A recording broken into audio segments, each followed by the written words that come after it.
নমস্কার, শান্তনু হাজরা বলছি।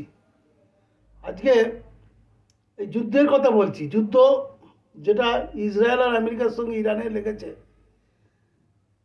এই এই কয়েকদিন ধরে পৃথিবীর যত চ্যানেল আছে, সে ডিডাব্লিউ হোক, বিবিসি হোক, সিএনএন, ফার্স্ট পোস্ট, যত আছে, এছাড়া বাংলা, হিন্দি, ইংলিশ, যত যত নিউজ চ্যানেলগুলো আছে, যত মিডিয়া আছে, সব জায়গাতে শুনে আমার একটা অভিজ্ঞতা হয়েছে যে এই যুদ্ধটা আসলে কী। আসলে যুদ্ধটা কী সেটা আমি বলছি। তার আগে বলি যে পৃথিবীটা দুভাগে ভাগ হয়েছে। মুসলিম, তার জঙ্গিবাদ, এবং বাকি পৃথিবীটা ওই জঙ্গিবাদের বিরুদ্ধে লড়াই। তার মানে এই নয় যে ট্রাম্প খুব ভালো লোক, নেতানিয়াহু খুব ভালো লোক। তারাও এক এক তন্ত্রে বিশ্বাস করে, এক এক তন্ত্রের তারাও এক একটা কুশীলব। তাই মুসলিম যত ইউটিউবার আছে, এরা গোটা বিশ্বজুড়ে প্রচার করছে যাতে যাতে আয়াতুল্লাহ খোমেনি যেতে বা জিতে গেছে।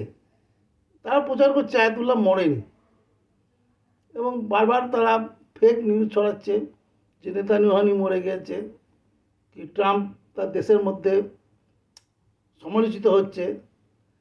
আসলে ঘটনা কি হয়েছে যে অনেক দিন ধরে পৃথিবী দেখছে যে জঙ্গি মানেই মুসলিম, এবং এই মধ্য এশিয়া বা পশ্চিম এশিয়ায় যে জঙ্গিরা থাকে, এই জঙ্গিগুলোকে প্রশ্রয় দেয় ইরান।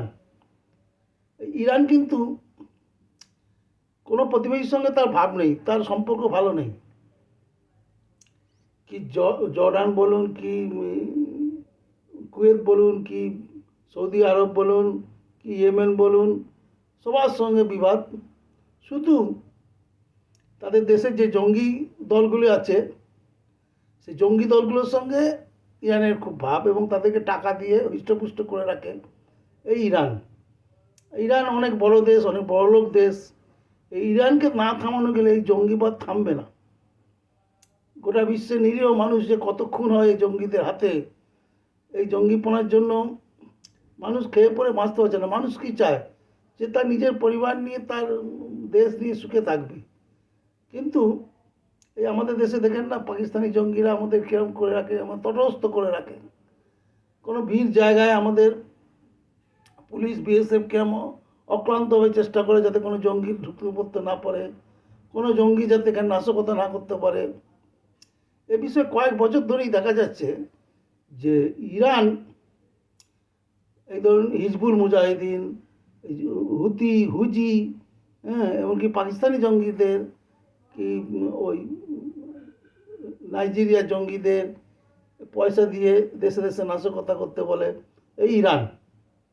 ইরান কিন্তু নিজেও ভালো নয়। ইরান একটা হঠকারী দেশ, একটা যাকে বলে তানাশাহি, অর্থাৎ একনায়কতন্ত্র। এই কিছুদিন আগে একটা 13 বছরের মেয়ে হিজাব পরেছিল, কিন্তু হিজাবটা ঠিক প্রপারলি পরতে পারেনি, উড়ে উড়ে যাচ্ছিল বলে তাকে ধরে রাস্তাতে পিটিয়ে মেরেই দিল। এই নিয়ে ওদের দেশে বিক্ষোভ হলো। তা গোটা বিশ্বই দেখলো যে এরা কী করছে আসলে। একটা বস্তা পচা মুসলিম সেন্টিমেন্টকে নিয়ে এই যে জীবনপণ লড়াই এবং গোটা বিশ্বকে তটস্থ করা, এর বিরুদ্ধে বাকিদের এক হওয়া। এই ইরানের বিরুদ্ধে লড়াইটা আজকে শুরু হয়নি, কিন্তু কয়েক বছর ধরেই। এই তখন তখন জো বাইডেন ছিল। জো বাইডেন, রাশিয়ার প্রেসিডেন্ট, চায়নার প্রেসিডেন্ট, আমাদের নরেন্দ্র মোদী, এরা সব গোপনে মিটিং করতো যে যেমন করে হোক ইরানকে নিরস্ত করতে হবে। ইরান নিরস্ত না হলে এই জঙ্গিবাদ দেশে দেশে মাথা চাড়া দেবে। তাই এই ইরানকে ওরা একটা সবক শেখাচ্ছে। গত পরশু দিন